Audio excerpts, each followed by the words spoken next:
In the golden sands of time, where the mighty Nile wove its lifeblood through the heart of civilization, there flourished a culture whose passions burned as fiercely as its sun. The love stories of ancient Egypt, written in hieroglyphs and whispered in temple corridors, are no less grand than the pyramids that tower over the desert. For theirs was a civilization where love was not merely a passing indulgence, but a divine principle, an affair intertwined with the gods, the cosmos, and the very essence of existence.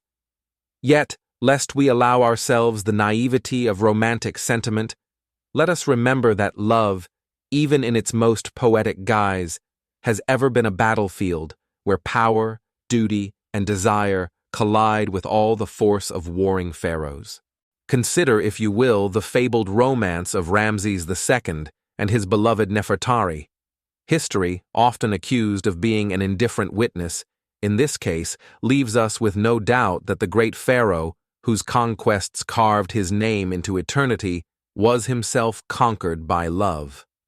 For her, the sun rises, he declared, and in testament to this devotion, he raised for her a temple at Abu Simbel, her figure standing as tall as the gods themselves.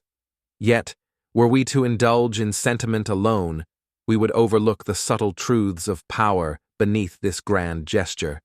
For Nefertari, exquisite and learned, was not merely an ornament to her husband's reign. She was a queen who played a role in diplomacy, a woman whose influence extended beyond the silken confines of a royal chamber. Their love, profound as it was also a union of strategy, where hearts and crowns beat in unison, not always in the name of passion, but in the eternal dance of politics.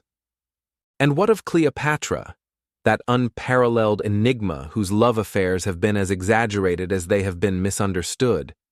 The pages of history, penned by Roman hands eager to sully her name, would have us believe she was a temptress, a woman who ensnared Julius Caesar and later Mark Antony in the web of her seductive guile. Yet the truth, which is ever an elusive quarry, suggests otherwise. Cleopatra, the last queen of Egypt, was no mere siren, but a ruler of astonishing intellect, a scholar of many tongues, a woman whose love affairs were as much about survival as they were about sentiment. Did she love Antony? Perhaps. But love in the halls of power is never untainted by ambition. Their union, cemented in extravagant feasts and whispered pledges, was as much about empire as it was about affection. And yet, there is something tragic in the manner of their end, a defeat not merely of armies, but of two souls who wagered their love against the relentless march of Rome and lost. Nor can we neglect the humbler, though no less poignant, love stories preserved in the dusty papyri of ancient Egypt. In love songs penned by anonymous hands, we find the simple desires of men and women, the yearning that binds the peasant to the king. "I shall lie down inside your arms," one poem declares, "that you might fill my heart with joy." These, unadorned by the grandeur of temples and the weight of history, reveal love in its most unembellished form, an unassuming force that transcends class, wealth, and even time itself. But even in these verses, we detect the faint shadow of caution, the eternal knowledge that love, for all its splendor, is a thing as perilous as it is divine. Thus, as we gaze upon the hieroglyphs of passion left behind by a civilization now dust, we find ourselves confronted with a truth both ancient and modern. Love, whether sculpted in stone or murmured in stolen embraces, is never simple. It is at once a force of creation and destruction, an instrument of power and a surrender to fate.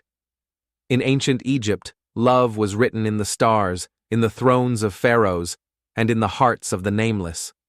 But whether it crowned empires or ruined them, whether it built monuments or consigned lovers to oblivion, one thing is certain: the sands of time may shift, but love, in all its forms, remains eternal.